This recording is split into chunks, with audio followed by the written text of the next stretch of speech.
You are listening to Beyond the Measure, episode 47.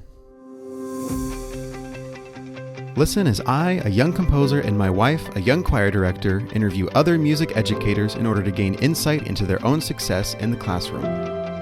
We have a lot to learn, and we want you to learn with us. No matter your age, ensemble, or experience, this is the ideal podcast for music educators, composers, and students alike. So join us as we go beyond the measure.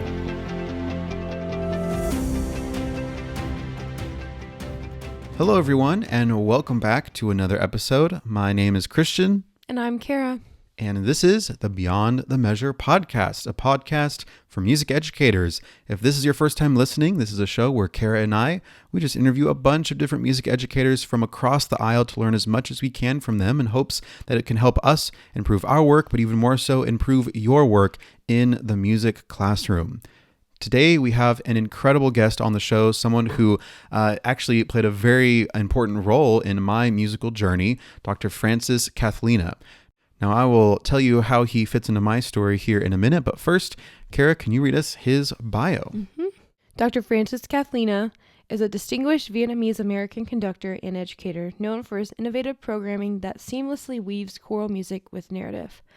As director of choral activities at the University of Memphis, he oversees the choral area, leads the MM and DMA choral conducting program, and conducts the University Singers flagship SATB.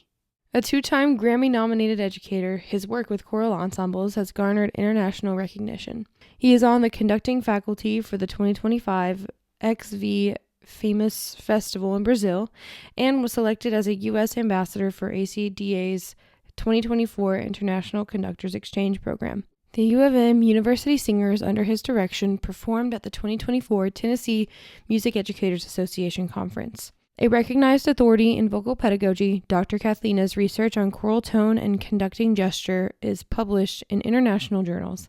He has presented over 54 interest sessions across the globe, co-leading 2 conducting masterclasses in Greece.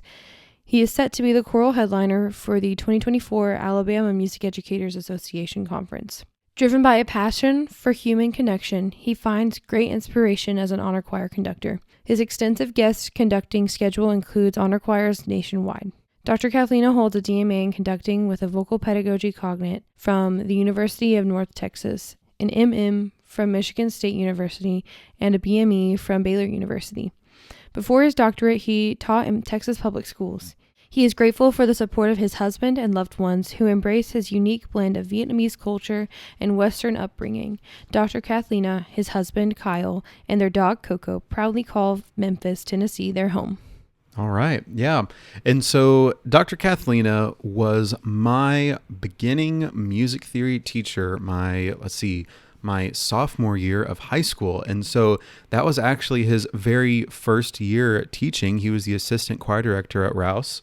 And I was actually in his class before I was even in choir. So that was kind of like my first ever, prequel introduction to choir, I guess you could say. I learned all about solfege and sight reading for the first time in his class. And so just kind of a cool memory how I know Dr. Cathlina. And it's been cool to see him grow as a musician and as a conductor over all these years and from following him on social media. So that's been great. Really, really excited to have him on today. Now, something I will say about this interview, this is one of those interviews that is very much more specific to a specific kind of ensemble. So since Dr. Cathlina has a choral background, he goes very in depth about vocal pedagogy in this episode. So I think the essence of what he talks about here is still very applicable to every single ensemble and how you want to get to know the science behind how the sounds actually work in your group. Not just hearing the sound, but actually understanding how the sound physically works. Because at the end of the day, if you can understand how that works in your group, then you're going to be able to better analyze what needs to happen physically in order to get a better tone or a better sound or whatever it is that you're looking for in your ensemble. So this is a great one. He goes into lots of specific techniques on what you can do on the choral side of things on improving tone through different vocal pedagogy techniques, and he really breaks it down in very specific detail, which is great. This will all be in the show notes as well, so if you want to download those, you'll have a kind of a nice outline of everything that he goes over as well. So without further ado, here is our interview with Dr. Frances Cathlina.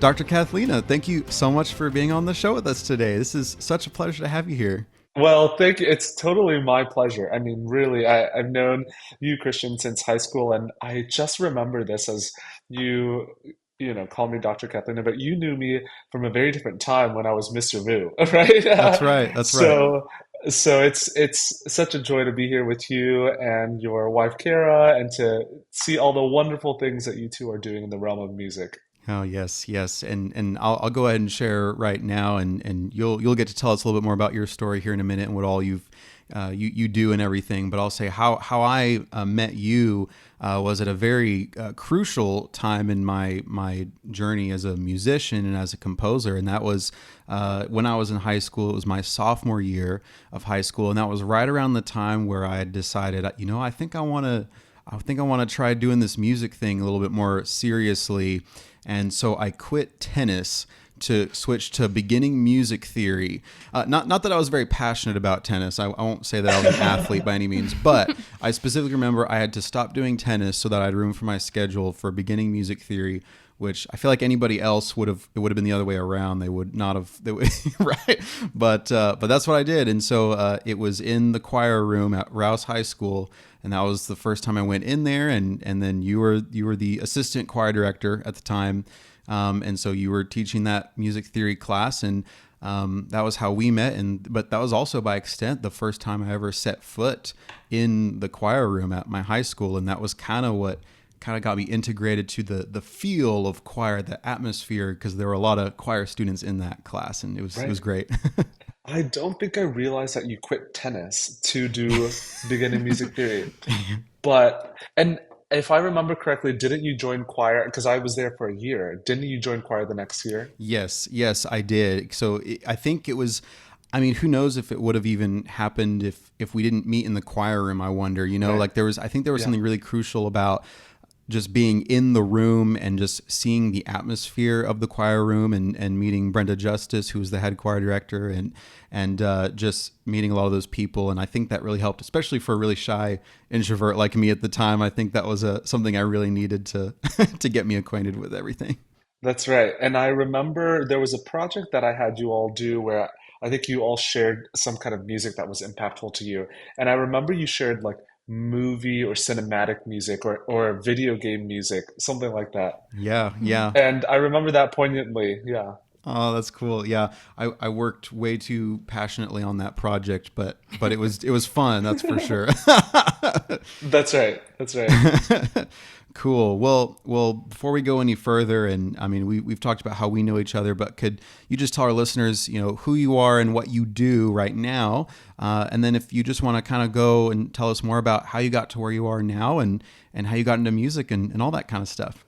Yeah, I would love to. So I'm Dr. Cathlina. I am the director of choral activities at the University of Memphis.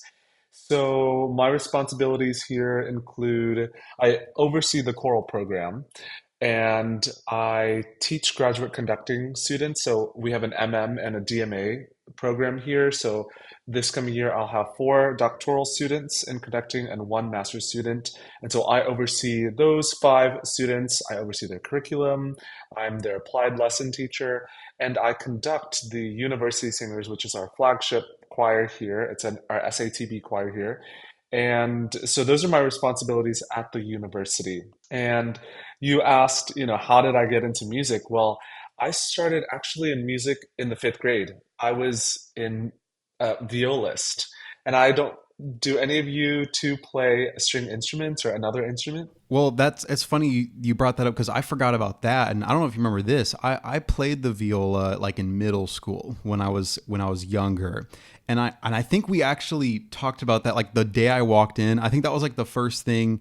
I think you or Miss Justice greeted me at the door, and they were like, "Do you play any Yes. instruments?" I was like, "Well, I think I used to play the viola," and you were like, "Hey, I played the viola."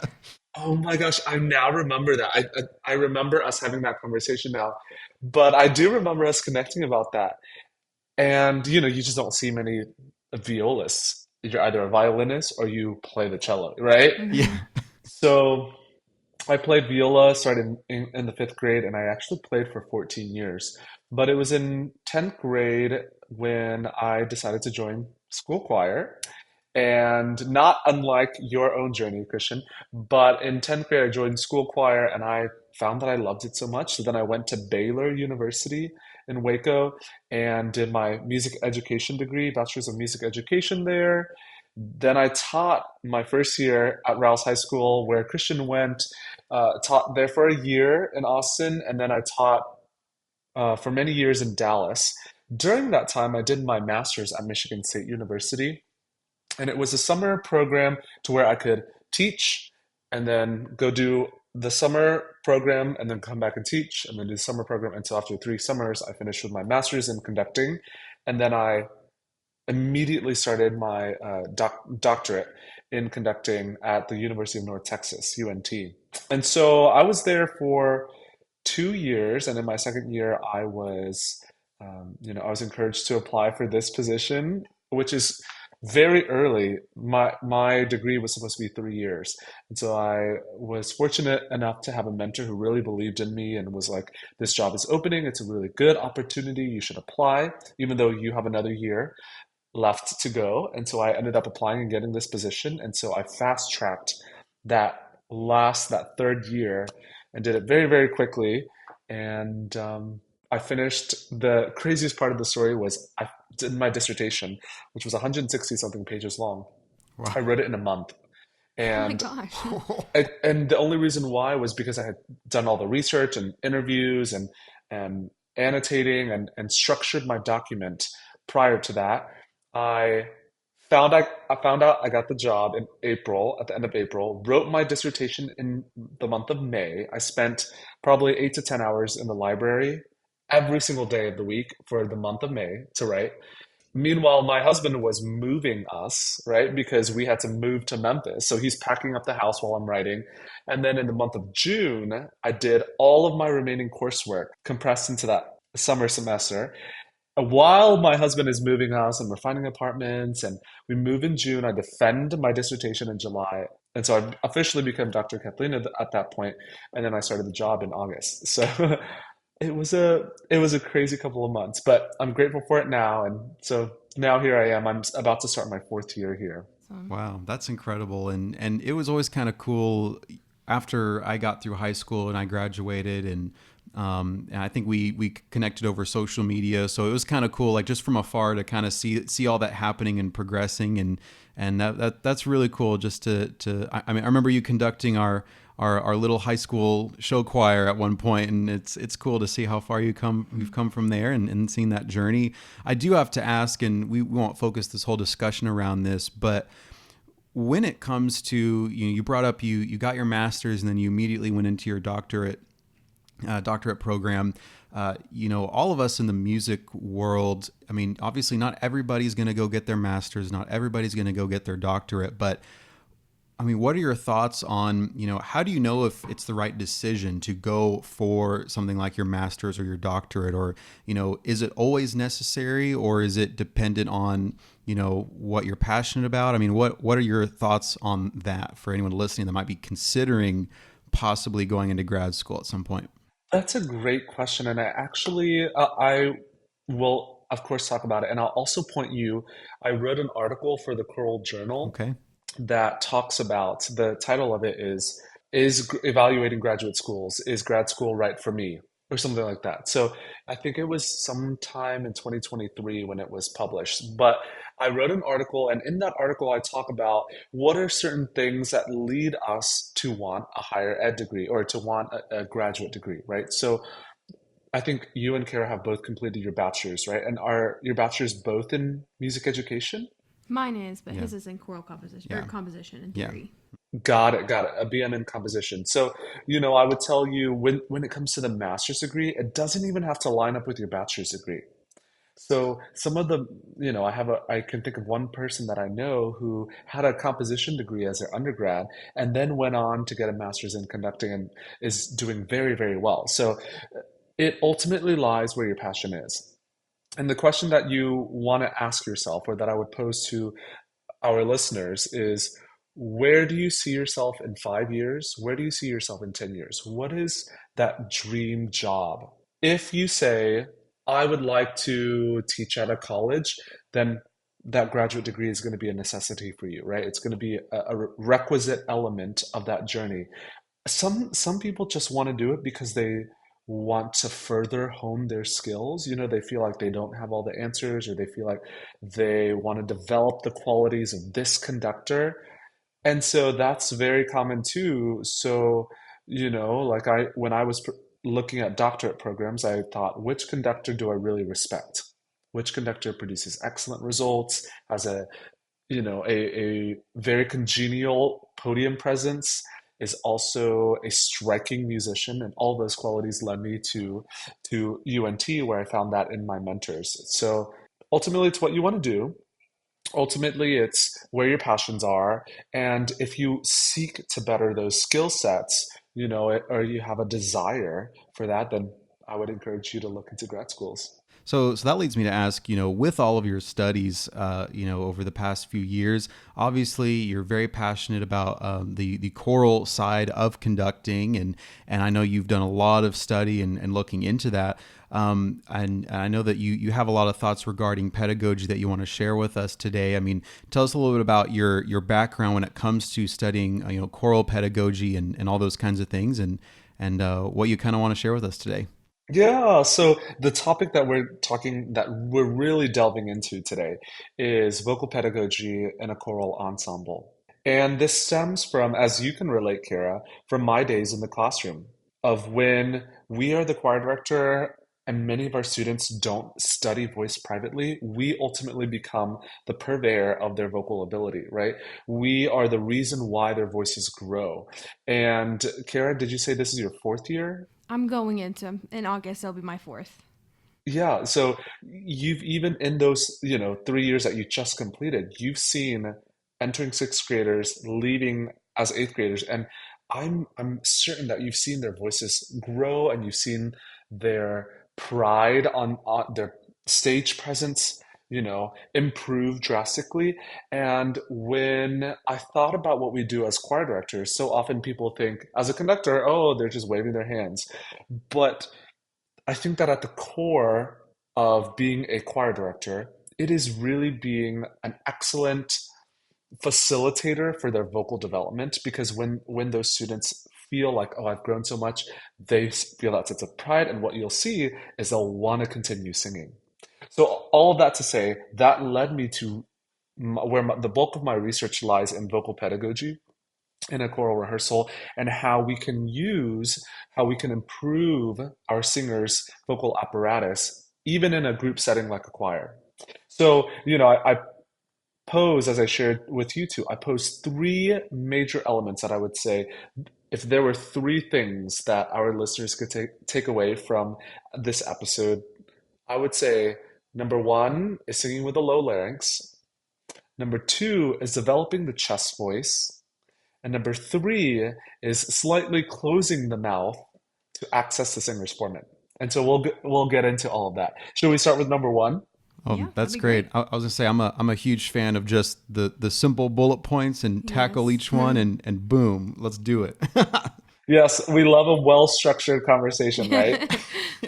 It's easier for the listeners to kind of follow and track Yeah, for along. sure. So, Yeah. the first point when we think about growing robust voices, when we think about teaching our singers so that when they leave at the end of the year, they're a better singer than when they started, the number one element that has the most tremendous impact on vocal quality is the laryngeal position, the larynx, right? So oftentimes when I'm teaching, I'll say, everybody take your index finger and touch your larynx, and they'll touch here. Once I asked that question and I had somebody touch their forehead. So Oh. it was a very special honor choir moment, and I loved that student so much. But the larynx, is right here. Oftentimes it's called the Adam's apple. It looks like, tenors and basses call it the Adam's apple. Females don't have the physical protrusion of the Adam's apple, but the larynx is obviously still there. And why is it so important? It houses the vocal folds, right? And by altering its position, one can significantly alter tone quality. So, for example, I'll do a demonstration. Like if I'm talking with a really high larynx, it's going to sound like this. But if I talk with a really, really low larynx, it sounds right. So, just by altering the position of the larynx, it can change vocal quality.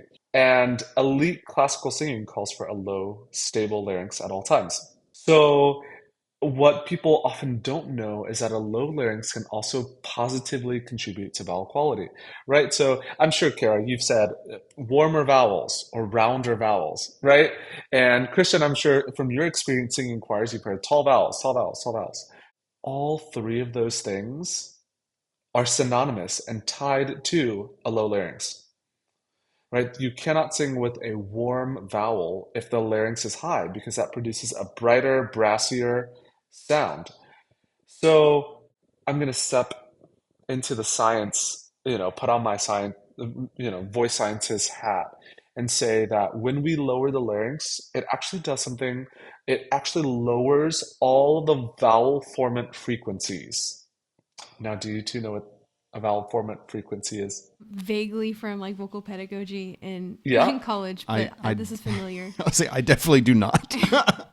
Kira, do you remember what it's about at all? I'm gonna be honest and say no, but the vocabulary you're using is just striking my memory Rings a a little bell. bit. Continue talking Okay, so I yes. can be So you reviewed. That's right. That's right. So you remember these terms. A vowel formant is so every vowel has multiple formants, but the first two formants of the vowel determine what kind of vowel it is. So like an oo vowel has a very low first vowel formant frequency, and it has a low second vowel formant frequency. If you have a low first formant frequency and a super high second formant frequency, it's going to be an E vowel. So when choir teachers, when conductors ask for warmer sound, all they're looking for is that all of these formant frequencies, no matter where they are in the range, they all need to lower just a little bit. And so by singing with a low larynx, it lowers the vowel formant frequencies. This is the same thing as tall vowels, it's the same thing as a warmer tone, all of these things, lower larynx. It also, a low larynx allows for you to achieve blend in a choral ensemble, right? If you do you two love musical theater? I'm appreciate it. I'm not like obsessed or anything, Yeah. but I appreciate it. Yeah. That's right. That's right. We are appreciators of musical theater. My husband and I are avid musical theater fans, and so we purchase like season tickets for the touring Broadway companies that come through Memphis. And when I listen to a musical theater chorus sing, they sing with a higher larynx because that's style appropriate, and the blend is not going to be as homogenous as a choral ensemble, right? You're going to hear more, oh, I can hear that individual singer. Oh, I can hear she's really belting. I can hear her and pick her out of the sound. So a lowered larynx actually contributes to more choral blend as well. So, when I'm going to give our listeners certain takeaways of how, they're probably sitting there thinking, well, lower larynx sounds great. How do I develop this in singers? I have four tips for them. Okay. Tip number one, you encourage them to sing through a yawn, right? So when we all think about a yawn, the larynx automatically lowers and we automatically raise our soft palate as well. And so even if we fake a yawn, we can still emulate that same lowering of the larynx and rising of the soft palate. And so it allows for our singers to feel like, okay, that's what's happening. And I encourage them to just start to phonate through that. Number two is we have a lot of kinesthetic learners. Are any of you kinesthetic learners? Hmm. I very much am. I'm like, I have to do it to Yeah, learn it. And so definitely. kinesthetically, I will have the students like palpate their larynx, right? Touch their larynx and sing. And oftentimes when we have new students in choir or novice singers, their larynx will track the pitch. What I mean is do, re, mi, fa, sol, la, ti, right? Their larynx will rise with the pitch. So then they can feel that if they just keep their hand here and just palpate that larynx. It introduces a physical awareness for them as well. Number three, this is a I'm gonna have you two try this with me too. So you're gonna close your lips. You're gonna close your lips and then open your teeth and then breathe through the nose. So when we do that, it's actually a survival mechanism because we've partially closed off the airway. Our body is like we have to inhale, we have to take in as much air as we can by opening the vocal tract. And we open the vocal tract by lowering the larynx, right? So I'm sure your choir directors have often said, open throat, sing with an open, relaxed throat. Again, all that is synonymous with a lowered larynx. Okay, the last one. Tip number four is using more o and u vowels. It encourages o and u vowels encourages a low larynx. Can you guess which vowel might encourage a high larynx? E. E. Yeah, you say E Yeah. or eh. That's exactly right. Yeah, that's exactly right. And E tends to be the highest. It tends to encourage a high larynx. Doesn't mean that we can only sing an E vowel with a high larynx. With training, you can learn to do it with a low larynx. But you're right. An E vowel tends to be the highest, and then O and U tend to be the lowest. So to wrap up, key number one in developing good vocal pedagogy in our own singers is singing with a low larynx. Okay, would you like a way to create a special moment, a unique memory that only you and your students can share? Is there a certain audience you will be performing for and you want just the right type of music for the occasion? Or perhaps you're just in need of a piece that has a specific voicing, range, or theme that you haven't been able to find anywhere else. I mean, last time I checked, publishers weren't scrambling to create music for a bassoon, alto voice, and accordion trio, but maybe that's what you're looking for. No matter the reason or the instrumentation, I would love to fulfill your music needs in the form of a commission. If you're unfamiliar with what commissioning me would look like, or even any composer for that matter, you can learn more about the process at christianfortnermusic.com/commission. This includes info such as the step-by-step timeline, payment options, and more. I want to work with you so that we can create a memorable experience for everyone involved, including you, myself, the performers, and the listeners that will hear the music for years to come. Because remember, you never know whose lives will be changed for the better because of the music that came into existence because of you. So are you ready to make a new memory through new music? I am. Take the first step by filling out a commission request form at christianfortnermusic.com/commission. Hope to hear from you soon.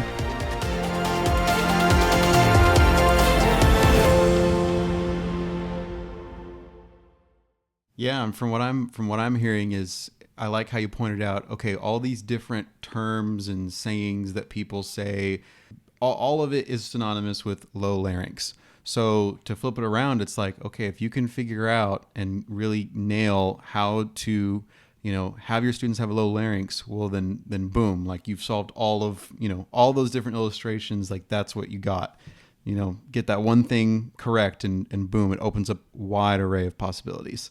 That's exactly it. When when when our singers can learn to sing with a neutral and low larynx, it opens the door for so much potential in their sound. Like they can do so much more with their voices when otherwise it would have been very constrained and put in a small box because their vocal ability doesn't accommodate a larger singing range or a larger palette of vocal colors, all of those things. And I also have to add, this is like not educational at all, but but when you're talking about you want to have a balanced tone and like the difference between choral singing and MT singing, and how musical theater, it's not meant to necessarily blend as much as with choral singing, and that's why you don't want to hear like an individual voice amongst the whole choir. Well, I always remember it was like one of the first choral performances I was ever in at Rouse High School, and my parents went and they like filmed it. And then, I talked to them afterward and I was like, how did it sound? Like, did it sound good? And I remember my dad saying something like, oh, it sounded great. Like I could hear your voice all the way from back there. And I was like, oh, cool. Oh. Like I was like, that's good. And now like looking back, it's like, oh, amateur.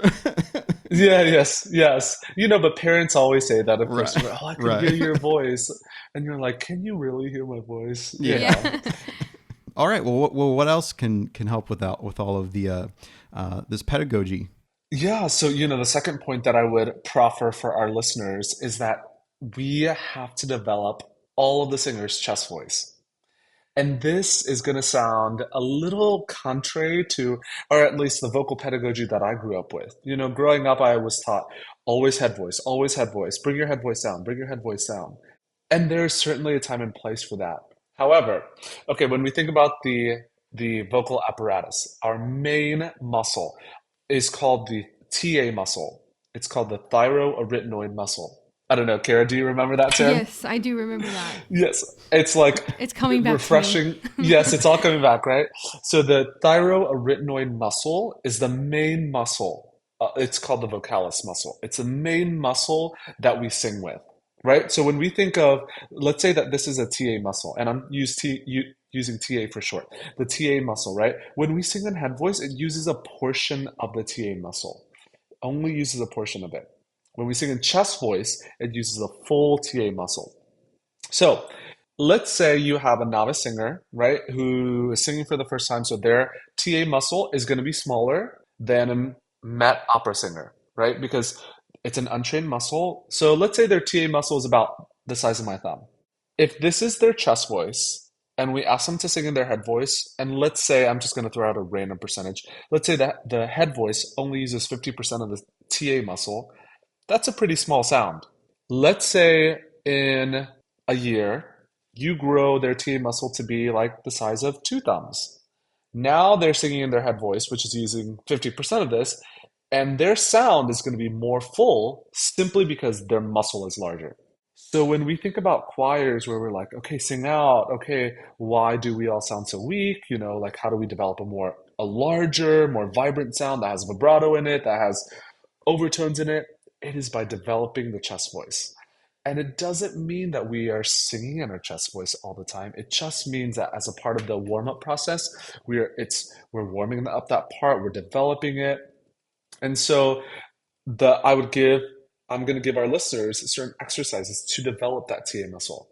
It's the same tone exercises, meaning here's a pitch. Everybody sing this on an ol vowel, right? Because we want to use ol so that we encourage a low larynx, right? Mm-hmm. So everybody sing this G5 on an ol and just hold it, okay? Just take a breath when you need, come back in, and everyone's just holding it. That is similar to were any of you dancers at all? No. No, no, That's not okay. professionally. No, that's okay. But when you look at a ballet dancer, a lot of their work is, okay, can I stand on my tiptoes and hold it, Right. Mm-hmm. right? Because it's by holding it that they learn to balance the muscles in their body. They learn to, okay, I need to pull up here. And so by singing a sustained tone exercise, it is allowing for the singers to also figure out, okay, I need to coordinate here. Oh, I need to use a little bit more air to support that tone.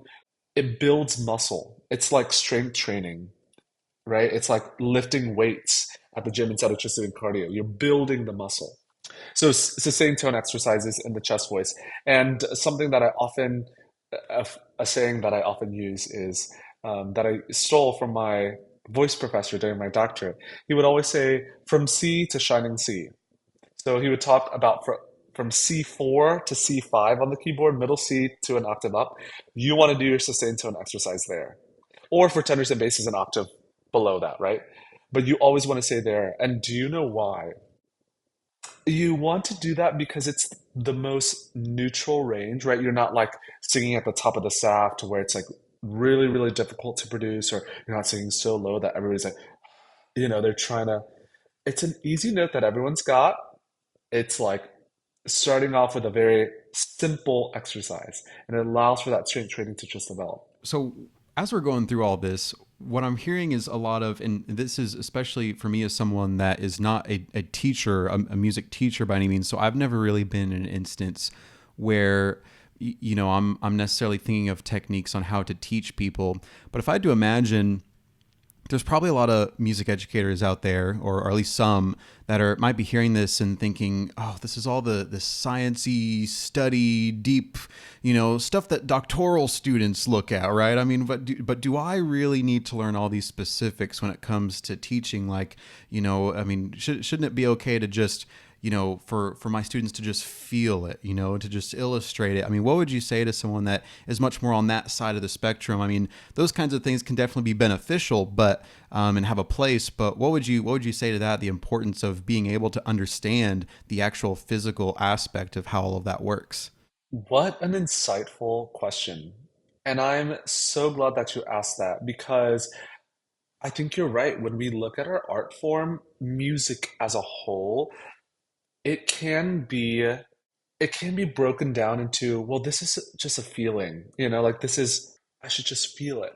There's a beautiful quote by an American choreographer, not American choreographer, I think a French choreographer, Lemaire or something. And this choreographer, the quote goes something like this, that technique is a way to more clearly express the soul.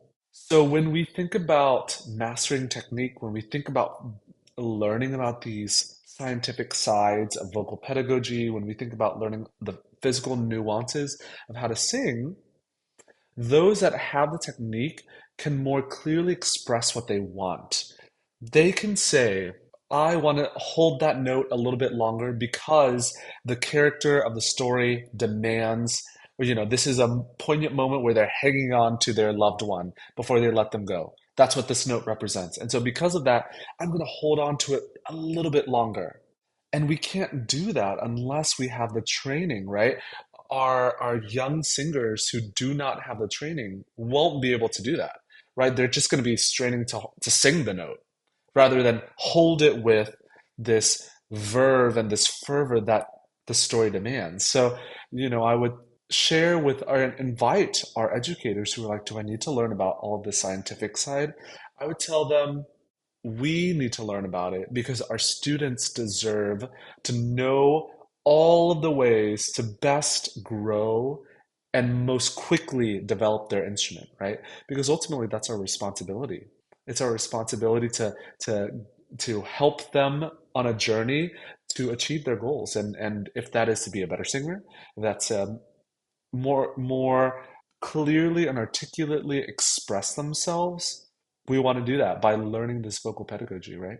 Kind of an illustration of how I think of that, and maybe this is a little outdated since we all have maps on our phones now, but I kind of think there's a difference between if you're trying to give someone directions on how to get somewhere, you can tell them the specific roads and where to turn onto each the name of individual roads, so they know exactly when to turn and where to do all those kind of changes. Or you could tell someone, okay, drive down this way until you see a broken down shed, and then take a left, and then keep going until the trees thin.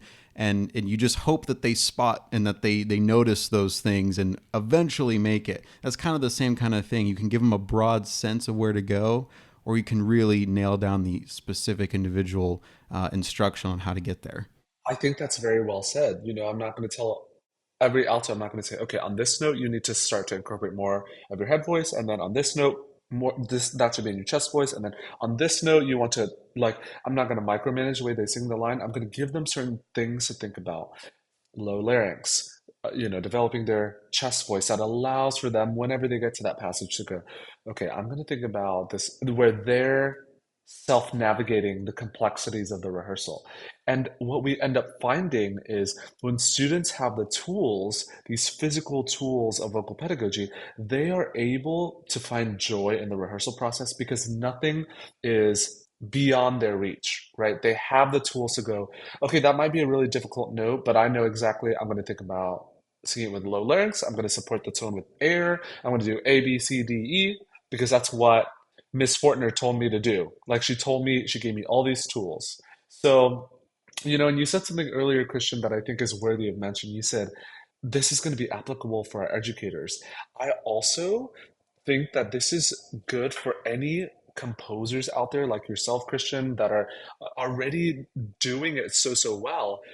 Because I did my dissertation. Do you all know Elaine Higginberg? I'm familiar with, yeah. Yeah, we've sung some Mm-hmm. of our music before. Yeah. Okay, yeah, yeah. So Elaine is a choral composer, and I did my dissertation was the first scholarly work on her and her output. And one of the reasons why I'm continually drawn to her music is because as a composer, she was a choral director for 9 years. She taught choir for 9 years. Like you, Christian, she has that choral experience. She sang in choirs in high school and college, and so she has that experience. So when she writes for the voice, it's really intuitive and it makes the each line feel like it makes sense. And the music, her music isn't simplistic by any means. It's complex, it's nuanced, there's a lot of emotion in it, but it's so invigorating for the singers to sing, and it's so Right. fulfilling for them to sing because she understands the voice and she understands, oh, that's too low for the altos, or ooh, I just did that leap, so I should resolve it this way so that it's, she's thinking about the vocal pedagogy behind her writing as she does it.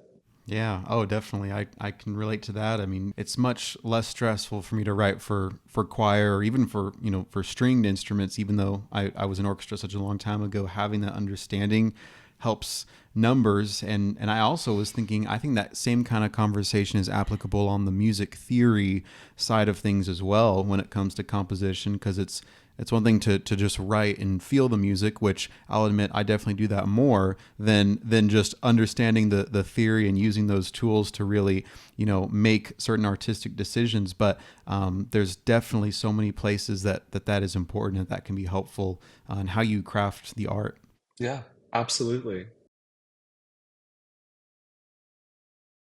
Should we jump to the third point? Yes, let's Yeah, do it. yeah. Okay. So the third point, when we think about vocal pedagogy in a choral ensemble, the third point that might surprise a lot of people, I think that this is probably the most unknown factor of good vocal pedagogy, is when we sing, almost all of the time, we actually need to slightly close the mouth to access the singer's foreman. So, and I'm going to talk about what this means. I grew up in a choir rehearsal where it was always drop the jaw, drop the jaw, drop the jaw. The only singers that actually have to drop their jaw at a certain part, I have a saying that I tell my sopranos. I tell them we drop at the top. So at the top of the staff, the sopranos then have to start dropping the jaw, right? So if they're singing an F, the top line of the treble clef, if they're singing an F, and let's say the composer wrote it on an E vowel, they wouldn't actually sing an E, they'd sing more of an or even an ah. And that has to do with matching the formant, the vowel formant with the vowel frequency, right? You want those two to match for them to sing well. If it's unmatched, like the formant is too high, or if the frequency is too high and the formant's too low, right? It just won't match, and it won't produce this beautiful overtone, this effortless singing, right? So when we think about singing, we want to access the singer's formant. Do any of you know what the singer's formant is? So I remember like the term, I think I have an idea, but I'm not even going to try to explain it. That's okay. So the singer's formant is, have you ever wondered why when you go to a Broadway show, everyone's mic'd. When you go to an opera, no one's mic'd. But they're still able to sing. I heard Renee Fleming sing piano in this massive hall, and her piano was it was clear, and you could hear it all the way at the back of the hall. So, how are these opera singers able to fill a room? Well, the answer is the singer's formant. The singer's formant is a range of hertz. We measure sound in hertz of 2,500 to 3,500 hertz. And the voice is capable of accessing that singer's formant. An orchestra cannot access that range, right? Like their frequency slopes down at that point, whereas a singer's formant spikes at that point. So a singer, that's how they can sing with a 50-piece orchestra and still be heard. So we obviously in choir we don't want all of our singers to sing with the singer's formant. That would be very cacophonous, Mm. Yeah. right? Peel paint, It as would they be say. exactly. You would peel paint off the wall, and it would be an experience. Yeah. Not a pleasurable one all the time, but it would be an experience. So, but we do want our singers to be able to access that, right? So that if they sing this opera chorus that you've programmed, they can sing with the full breadth of their sound. and we want them to develop a large sound so then they can scale back when they want, right? Similar to the analogy we use of the large TA muscle. We want them to have the large TA muscle, and then let's say we have them only use a partial bit, it's going to be still robust. So to access it, we have to do 6 things. Lower the larynx, we have to, and this is going to get a little sciencey. So I'll explain it and then I'll break it down for us. Lower the larynx, we have to narrow the epilarynx tube. We have to widen the pharynx. We have to slightly close the mouth, and that's the one we're going to focus on. 5 is we have to raise the soft palate, and 6 is we have to sing with firm glottal closure. So number 4, slightly close the mouth. So I tell the singers, make a peace sign and then touch your wisdom teeth. We want the space by your wisdom teeth to be open, but the mouth opening is actually going to be slightly closed. That's actually the ideal Ingotite, who's Carrie, he's in all of your vocal pad textbooks. Ingotite says that that is the ideal vocal tract configuration for bel canto singing. Bel canto being this Italian classical style, right? When we flip it, do you know what style of singing that is most appropriate for, where the space by the wisdom teeth is slightly closed and then the mouth is really wide open in the front? And I would say I think musical theater. That's exactly it. Musical theater, commercial, pop, right? That belting kind of sound, that's where you want to really drop the jaw and you want to slightly close the space in the back. So when we actually ask our singers, when growing up, I was always asked, like, drop the jaw. You don't want them to do that because it's actually reducing their ability to access the singer's formant. And when we sing with the singer's formant, when we are able to access it at least, then we can hear more overtones in the sound. That's when you start to, when you listen to a choir and you're like, wow, they sing so well in tune. It's because each singer has the ability to access those overtones above the pitch. Does that kind of make sense? Yes, yeah, Yeah, it man. does. I want to add to that too. I think it's worth mentioning. Like you said, you always heard "drop the jaw" in choir, and I would say I don't think I ever really heard that. Like I don't think that was explicitly being told to me. In fact, I'm sure a lot of my choir directors would not want that anyway. However, I do remember as a young choral singer, as someone that just didn't have a lot of experience, I just thought that's just what you do, like that's just Right. seems like a natural solution to that. And when I started voice lessons for the first time, and when I came to college, like that was one of the biggest things that my voice teacher worked with me. He was like, "Don't drop the jaw. Instead, like like lift and like bite an apple, or that kind of that kind of shape." I mean, what an incredible voice teacher. And you're right that there's so much training that we undo because when you think about singing, you see these videos of people like over exaggerating the mouth movement in the front. So it makes total sense that new singers who don't have any context for vocal technique are going to try to over exaggerate by overly dropping the jaw and yeah, and it un it undoes the singer's format. It actually makes the singing more inefficient, and so it's harder. It can produce breathier sounds. It can produce, yeah. All right. Well, I have a Yeah. question. So all of the three things that you've talked about, do you like whenever you teach them or introducing that to singers, do you kind of how do you teach that sequentially, or are you kind of just teaching that all kind of together? Like what comes first?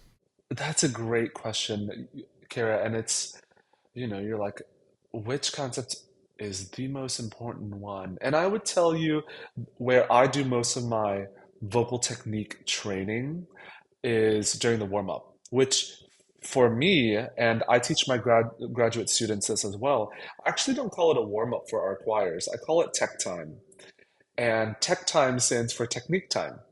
So the singers should, many of them have sung already, or our rehearsal starts at 1:45, so they've spoken, they've been speaking all day, so their voices are relatively warm. And during tech time, we are getting their voices in alignment. We're getting their voices lined up so that in the rehearsal, whatever piece we're singing, they can pivot between all the different colors that I'm asking for, that we're asking for. So it's during this tech time where I'm reinforcing through the exercises. Let's sing that again. Your larynx was moving slightly with the pitch. Let's sing that again. Or we have an exercise, a chest voice exercise, where all of the singers know. I always ask them, what is the purpose of this exercise? At every moment in the rehearsal, at every moment, I can say, why am I asking you to do this? And they should be able to say, to develop our chest voice. And so I will also then say, why is it so important that we develop the chest voice, right? And I will explain all of this to them quite early on so that they understand. And of course, as you know, Kara, you have to reteach concepts because the students, you can teach it once, but they'll be like, I don't remember, So several weeks later or next week, I'll reiterate in a different way why the chest voice is so important. And so all of these three concepts I reinforce throughout the rehearsal. I really use tech time to establish them. And then later in rehearsal, I can say, oh, remember, the mouth needs to be more slightly closed there. Sopranos, you don't need to modify yet.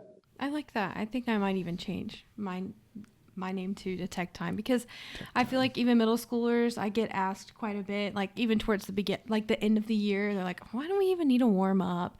Like it kind of warming up loses its meaning. So I really like that as building technique. Yeah, and I mean the you can draw inspiration from. So I used to study ballet, and every ballet class starts on the bar.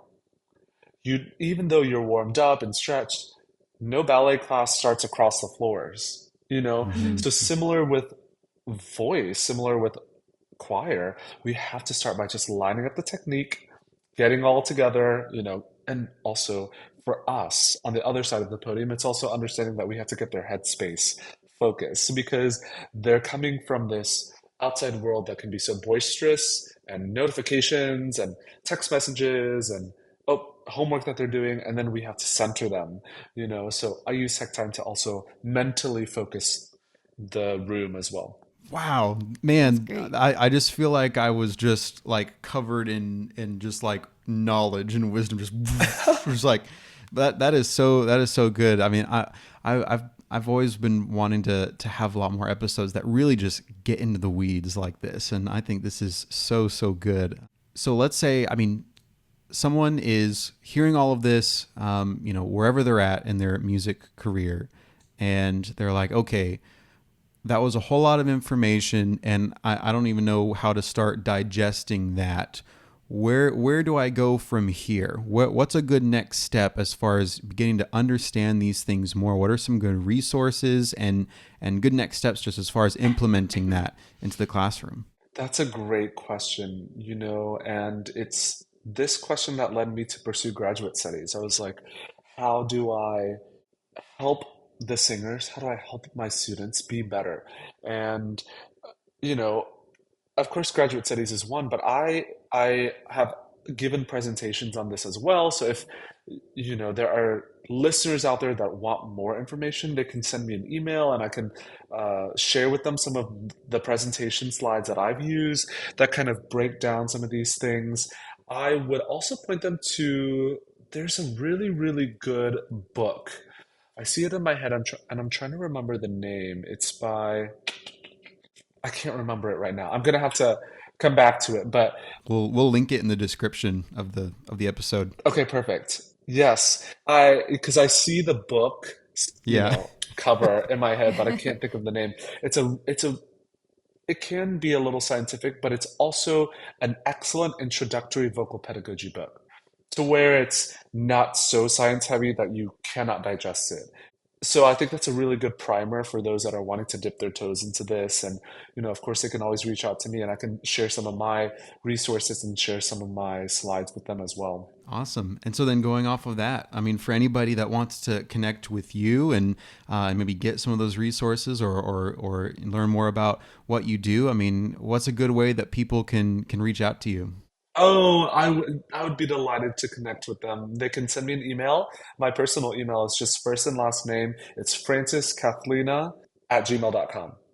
And oftentimes people spell Cathlina like Catalina, like the Oh, salad dressing, or the Italian country. So it's just Cathlina, Cathlina. So Francis Cathlina, Gmail, and maybe you can link that in the yeah. description as well. And they could send me emails, and depending on their level of expertise. So if we have somebody that's graduated with their master's and wants more information, I would point them to a different book or offer them different resources or give them a different session to go to, as opposed to somebody that's like, I'm a first year teacher and I don't know where to start. Then, I can kind of tailor the resources there. But I hope that's helpful. And yeah.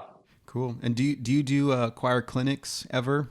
I do, and it's one of my favorite forms of research and creative activity. I always enjoy connecting with directors and working with them and their students, and it's always a privilege and an honor for me. So I do, and I would love to, if somebody wants me to work with their choirs and, like in their classroom, I think that's a really effective way to also see these ideas in implementation. And I can also tailor the feedback more specifically to what the choral sound is and what those singers in the room need. So that is always a resource that I would love, love, love to do if it's within their budget and makes sense in the calendar too. Before we wrap it up here, I mean, is there anything else aside from all this information that you would just like to share with any of our listeners? I will share that it can feel daunting to listen to this podcast or feel like, where do I start with all this football pedagogy? And what I would tell everyone is if they just start with the three basic ideas, the three basic tips that we talked about, right? Lowering the larynx, developing the chest voice, and slightly closing the mouth to access that singer's format. I think if we just start with that, the singers will already be well on their way to making beautiful sounds. And you don't need to know everything, right?